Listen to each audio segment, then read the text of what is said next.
Hello friends, welcome back to my channel. সবাই কেমন আছো? আশা করি খুব ভালো আছো। আমিও কিন্তু মোটামুটি ভালো আছি। আমার গলার স্বর শুনেই বুঝতে পারছো যে কেমন ঠান্ডা লেগে গেছে, প্রচুর ঠান্ডা লেগেছে। তো আর সকাল থেকে প্রচুর গরম, দেখতেই পাচ্ছ কেমন ঘেমে যাচ্ছি।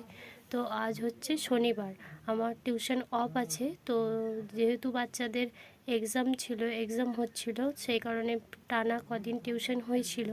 তো আজ টিউশনটা অফ রেখেছি। তো আজ বাড়িতে আছি। তো আজ সেলাইও নেই আমার, আজকে সেলাই ক্লাস নেই, শনি রবিবারটা ছুটি থাকে। তো আজ সারাদিন বাড়িতে আছি। তো চলো বাড়িতে থেকে কি কি করছি না করছি সব কিছুই তোমাদের সাথে শেয়ার করব। তো চলো পুরো ভিডিওটা তোমরা দেখতে থাকো। দেখো, আজ যেহেতু শনিবার, আমার ক্লাস নেই বললাম, সেলাই ক্লাস। তো যে কদিন পরে গেছি সব জামাগুলো, সেই জামা কাপড়গুলো কাচার জন্য আমি সেগুলো বার করছি যে কাচতে দেবো। আজকে রোদটাও বেরিয়েছিল, তো ভাবলাম আজকেই কেচে নিই। তো সেই জন্য সব পরা যে জামা কাপড়গুলো ছিল সেগুলো বার করছি কাচার জন্য। তো শনি রবিবারটা ছুটি থাকে, কারণ আমাদের তো স্কুলে হয়। সেই কারণে যেহেতু শনিবারটা হাফ ডে হয় আর রবিবারটা ছুটি থাকে, সেই জন্য আমাদের সেলাই ক্লাসটাও বন্ধ থাকে।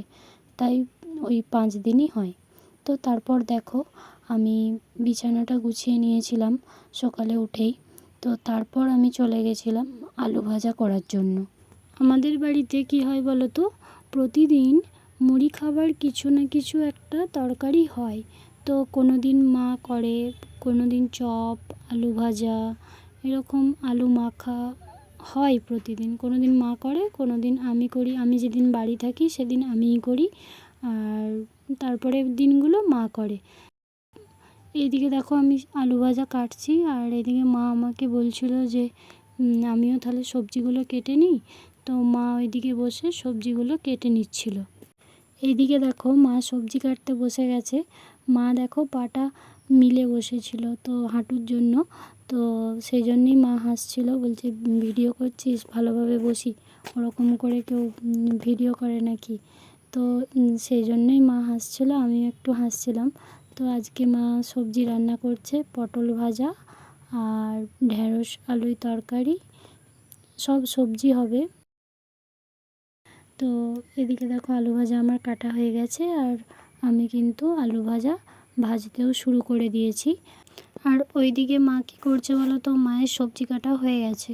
তো মা বলল যে তুই যে জামাগুলো ভিজিয়েছিস সেগুলো আমি তাহলে কেচে দিচ্ছি, তোর ঠান্ডা লেগেছে যখন তোকে আর কাচতে হবে না। আমি বললাম ঠিক আছে, তাহলে তুমি কেচে দাও, আমি তাহলে আলু ভাজাটা ভেজে নিচ্ছি। তো দেখো আমার আলু ভাজা হয়ে যাবার পর আমি মুড়ি খেতে বসে গেলাম। তো মুড়ি আলু ভাজা দিয়ে খাচ্ছিলাম। মা বলল মা পরে খাবে। তো আমি বললাম ঠিক আছে, তাহলে আমি খেয়ে নিচ্ছি। তো ওইদিকে মা একটা কথা বলছিল, তো সেটাই শুনতে শুনতে আমি মুড়িটা খাচ্ছিলাম।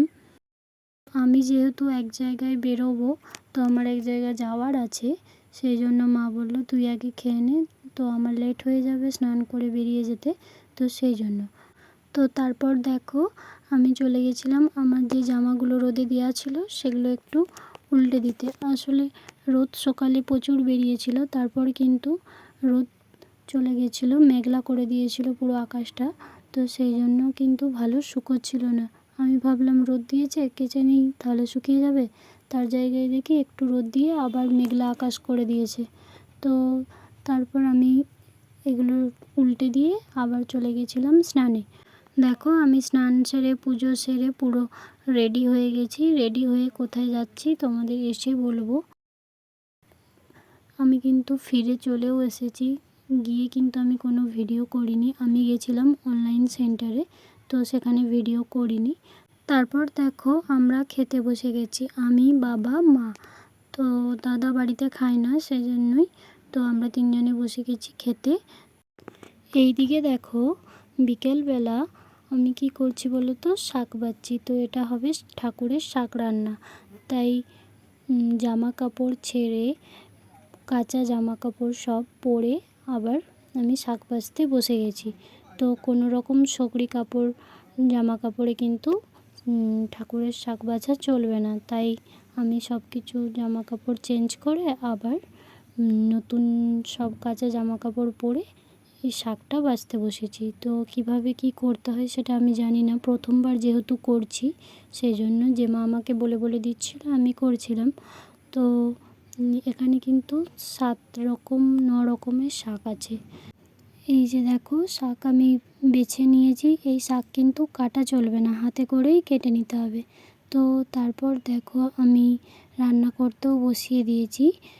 এই শাকটা শুধুমাত্র জল দিয়ে আর চিনি দিয়ে হবে, কোনো রকম তেল, কোনো রকম রসুন, নুন কিছু দেওয়া চলবে না।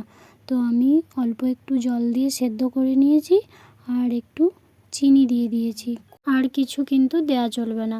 তো এইদিকে দেখো আমার ঠাকুরের শাক রান্না হয়ে গেছে, এটা খাওয়া হবে সন্ধ্যাবেলায়। তো এইদিকে দেখো আকাশটা মেঘলা আকাশ, বৃষ্টিও শুরু হয়ে গেছে, যখন তখন বৃষ্টি। তো বিকেলবেলায় হঠাৎ করেই মেঘ ধরে বৃষ্টি শুরু। তো তোমাদের ওইদিকেও কি এভাবে বৃষ্টি হচ্ছে? আমাদের এখানে নিয়ম হচ্ছে ঠাকুরকে শাক দেবার পর শাকটা খাবার। তো মনসা ঠাকুরের শাক রান্না, তাই ঠাকুরকে দিয়ে দেওয়া হয়ে গেছে। তারপর দেখো আমরা সন্ধ্যেবেলা এই শাকটা খেয়ে নেব। তারপর ঠাকুরের শাক খাওয়া হয়ে গেলে হাত মুখ ধুয়ে নিয়ে আমরা সন্ধ্যাবেলা বসে গেছি চাল কলাই ভাজা মুড়ি খেতে। তো বাইরে বৃষ্টি হচ্ছে আর এইদিকে আমরা বসে গেছি চাল কলাই ভাজা মুড়ি খেতে। দাদা এনেছিল দুপুরবেলায় জিলিপি, তো সেটা রয়ে গেছিলো, সেটাও আমরা মুড়ির সাথে নিয়ে নিয়েছি খাবার জন্য। আজ এই ভিডিওটা এতটা পর্যন্তই। ভালো লাগলে লাইক করে আমার পাশে থাকো আর সাবস্ক্রাইব করো।